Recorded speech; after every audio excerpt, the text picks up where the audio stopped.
Living with COVID-19 certainly has been something that has been on everybody's mind.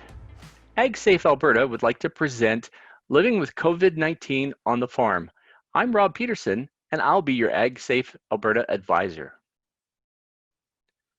In this webinar, we're going to talk about physical distancing on the farm, proper hand washing, personal protective equipment for COVID-19. We're going to talk about reporting symptoms of COVID-19 to your employer and reporting infractions when that happens. Physical distancing. This is a term we've all heard about, but what does it really mean? It really means trying to stay far enough away from your coworkers so that we don't spread COVID-19. It is recommended or required that we stay 2 meters apart. 2 meters is approximately the width or the length of a hockey stick. If this isn't possible, sometimes we need to be able to wear PPE in order to protect ourselves. When you're out in the field, it's probably easy to keep that 2 meters. But if you're in a smaller enclosure inside a barn, there may be some additional things we need to do. Might want to look at staggering lunch breaks so that not everybody is in one area at one time. You might want to look at assigning specific equipment to specific people. The less sharing of equipment, the less transfer of the virus. You might also want to divide the farm up if you've got some smaller areas and put certain people in certain areas. As things evolve, check out the mandatory restrictions on gatherings from the Alberta website. And always, and you'll hear this a couple of times, remember to wash and sanitize your hands after touching communal surfaces. Speaking of hand washing, we know it's not always possible to hand wash and we can use sanitizers, but hand washing is really the best and most effective way of eliminating the virus. Here's a video on proper hand washing techniques.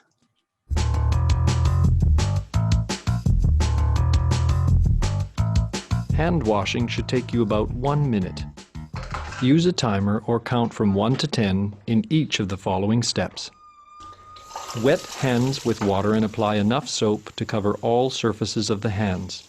Let the water run smoothly to avoid touching the tap later on. Rub hands palm to palm to obtain a good quantity of foam. Then rub right palm over the back of left hand with interlaced fingers and vice versa. Rub again palm to palm with fingers interlaced. Rub the back of your fingers to opposing palms with fingers interlocked, repeating this action for each hand.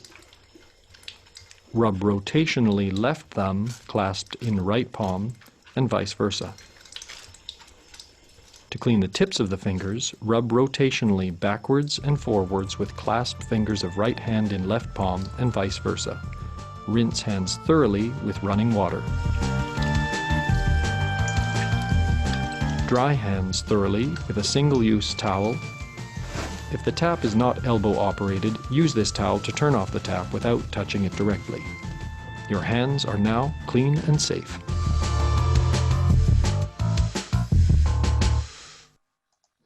When you can't maintain physical distancing, the alternative is to use PPE, personal protective equipment. It is recommended that everyone wear a mask and, where necessary, a face shield. Here's a video on properly putting your mask on. So we're going to talk through now the steps of how to properly wear a mask.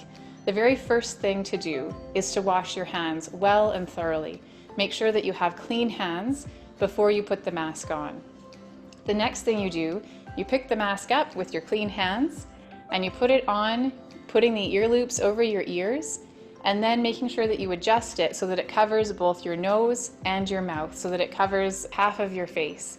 So you can do that, you have to pull it up and down and make sure that the sides are snug to the sides of your face. While you're wearing the mask, it's really important to remember to not touch your face. If you touch the outside of your mask after you're touching other things in the environment, you can contaminate the mask. It's also really important to continue to not touch your eyes or to scratch your nose underneath the mask, because you can introduce contamination that way too. So while you're wearing the mask, it can be a reminder, which can be a good thing, to keep your hands away from your face.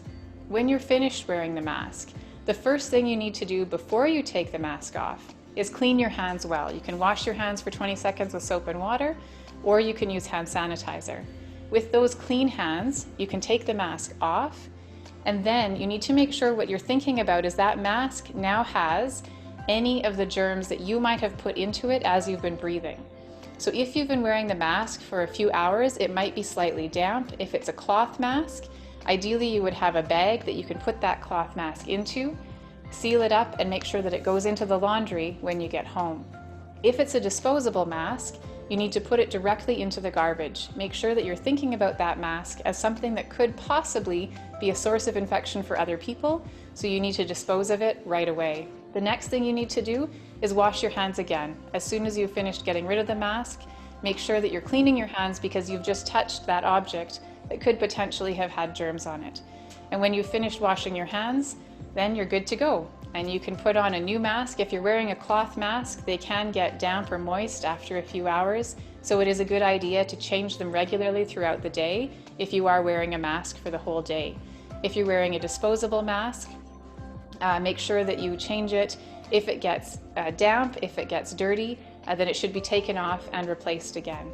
So again, it's important to remember masks are a tool, and it can be helpful if you're using the right tool for the right job in the right way. So we've been talking about protecting ourselves with PPE, social distancing, but we also need to talk about how to protect our coworkers. Cleaning and sanitization is really one of the best ways to prevent the spread of COVID-19. We need to take a look at the work areas that we're working in and look for areas that are commonly touched by many people.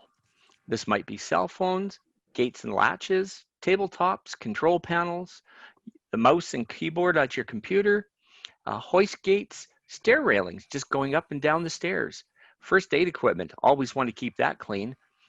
Bathrooms, we clean our bathrooms often, but during COVID-19, we probably need to be taking a little bit deeper cleaning on them and sanitizing. Look at the steering wheels in your vehicles, where you eat. Pens, doorknobs, handles, anything basically that you would touch and others would touch as well. So how do we clean and sanitize? We want to make sure that we don't mix the two up. Cleaning is about removing grime, grease. Sanitizing is about removing the virus. The best way to disinfect or sanitize is to use a household or a commercial disinfectant. Bleach, chlorine bleach, works very well. If you take chlorine bleach, we want to mix it to about 1,000 parts per million. That works out to approximately 1 teaspoon per cup, or 5 milliliters for 250 milliliters.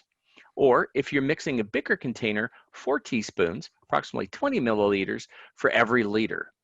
That will produce our 1,000 ppm or bleach mix. Make sure that you do not mix that bleach with anything else. If it's mixed with ammonia, like household cleaning ammonia, if it's mixed with acid, it will produce a very toxic gas, something we definitely want to avoid. To protect ourselves and protect our coworkers, it is really important to be screening our employees. Here listed are some of the common ailments or symptoms that come with COVID-19. A dry cough that doesn't go away, the feeling of shortness of breath or difficulty breathing, if you're running a fever or if you feel chills, muscle pain, sore throat, or if you wind up with a new loss of sense of taste or smell, these are symptoms of COVID-19.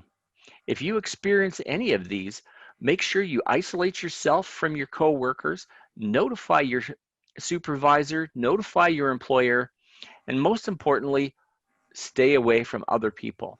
That's the easiest and best way to prevent the spread of COVID-19. Thank you. Hopefully you have found something of importance and within this presentation.